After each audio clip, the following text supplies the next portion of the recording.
Hello, I'm Tanya Vardhan. I'm investment banking intern at Insect Solutions, and today's video presentation topic is that how we can analyze regulatory changes in equity research.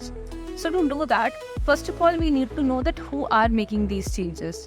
For example, in India, we have SEBI, MCA or RBI. These are the authorities that make regulatory changes in our country. Now, after that, we have to ensure that whatever regulatory changes are being made by them, we are regularly updated and informed about it. For this purpose, one can, subscribe to their newsletters or publications, or we can even check their official websites. Information is available over there. After that, it's a very important step.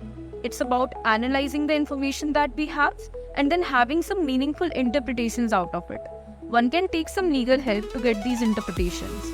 Here we need to know that how the regulatory changes are going to impact our equity research. We have to check internal compliance of the regulatory changes. Like we have to check that whatever practices and policies are being followed in our equity research, whether it aligns with the new regulatory changes taking place.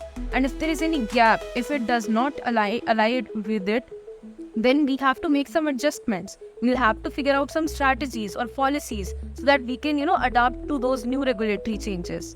And at the end, it's all about communicating with the clients, telling them that whatever regulatory changes have taken place so that they are also informed about it, and making sure that we keep on updating ourselves on regular basis, because such regulatory changes continue to evolve every time.